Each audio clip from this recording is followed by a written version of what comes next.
Uma denúncia de intolerância religiosa é registrada a cada 15 horas no Brasil, de acordo com um levantamento do Ministério dos Direitos Humanos do ano de 2017. E muita gente pode não saber, mas olha só, isso é crime. E esse é o assunto deste mês na série de reportagens que a gente apresenta aqui no Hora da Notícia, chamadas de Vidas em Movimento. Será que ter fé é igual para todo mundo? O que faz com que algumas pessoas acreditem em um Deus, enquanto outras acreditam em vários deuses diferentes? Mas mais que isso, porque ainda hoje existe tanto preconceito religioso. Hoje nós viemos até Carazinho para conversar com a mãe Carmen, que é da religião de Candomblé. E ela já sofreu, infelizmente, diversas violências diferentes aqui na cidade. Mas ainda assim, continua sendo resistência. Dide, dide, a diabe. Dide, dide, a diabe. Oloxum, a dide, a toriefã. A experiência mais marcante foi quando o pastor bateu na minha casa e falou assim que eu era do demônio e que ele veio para me libertar e que eu precisava, e que ele estava me convidando para ser uma ovelha do rebanho dele. No outro dia eu abro a minha porta e vejo lá assim, uma carreira e uma cruz de sal, sabe, grosso. E a próxima festa que teve, os carros que estavam na frente riscados, né, e as telhas quebradas. Quando eu era muito pequena, me falaram assim que eu ia ser uma grande alorixá, que eu ia ter uma dona de uma casa de terreiro e ia cuidar de muitas pessoas, né? Mas minha mãe não acreditava nisso, não acreditou. Até que eu fui embora, fui para a rua e tudo mais. E quando no momento lá eu dei de cara assim com toda essa força, toda essa energia que até então eu não conhecia. E o candomblé é uma força de resistência, sabe? Que ela veio com uma força tão grande, sabe? Que ela me arrebatou, me tirou da rua e me fez forte, né? Então me tornei, hoje eu sou uma socióloga, hoje eu sou uma yalorixá, eu sou professora, né? E acima de tudo isso, sabe? Eu sou aquela que venceu todos os intempéries da vida e que está aqui hoje falando com você. Então eu costumo dizer assim, eu sou preconceito enquanto negra, enquanto mulher, enquanto pobre e acima de tudo como batuqueira, como me chamam. Aquilo que você não conhece, você não respeita.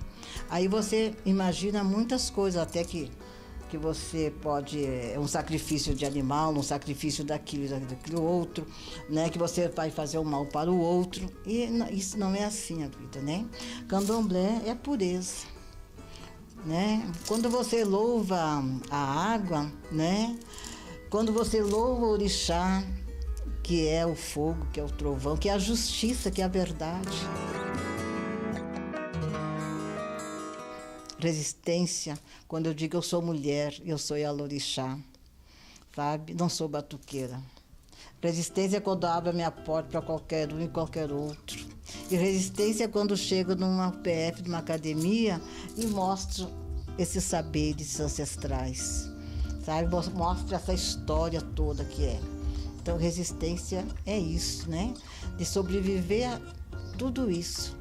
Hoje a gente tem esse diálogo de poder olhar para você enquanto mulher branca, sabe? E dizer assim, nós somos iguais, sabe? Você não é o meu par enquanto religiosa, mas nós somos mulheres porque nos olhamos e nos reconhecemos, né? E quando olhamos nos olhos e nos reconhecemos, sabe? A gente diz assim, nós resistimos. E a gente segue aqui no estúdio falando sobre intolerância religiosa.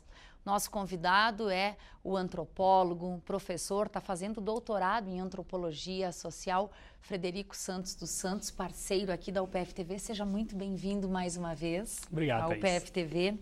Por que, na tua opinião, depois de a gente ouvir o relato da mãe Carmen e acompanhar essa reportagem, por que as religiões de matriz africana são as que sofrem discriminação?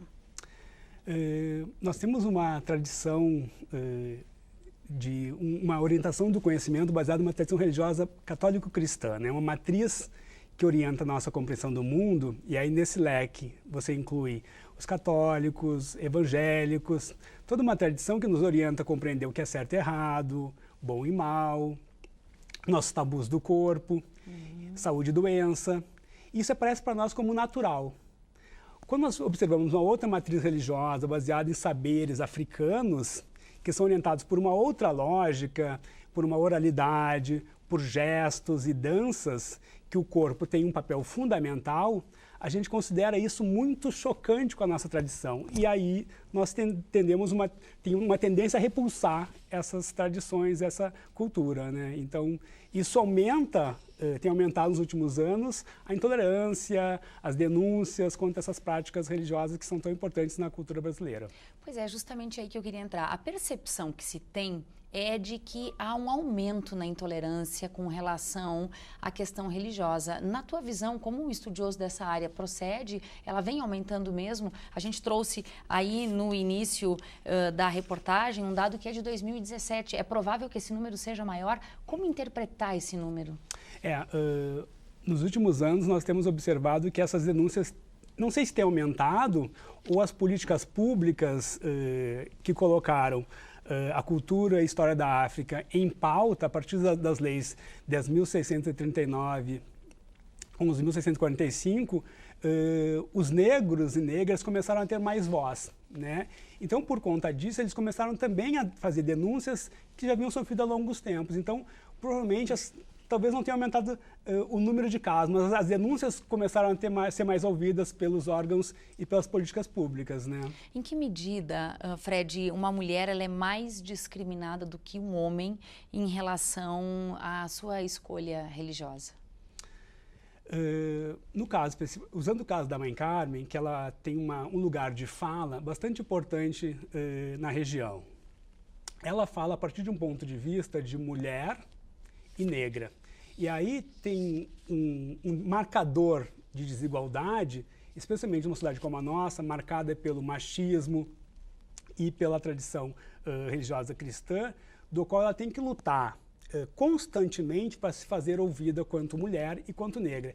E aí, para analisar esse contexto, é importante analisar sempre a condição de gênero e de raça junto, porque ela sofre duplamente por essa condição, né? Então, diferentemente de um homem, um babalorixá, ele vai sofrer preconceito por conta da sua condição religiosa.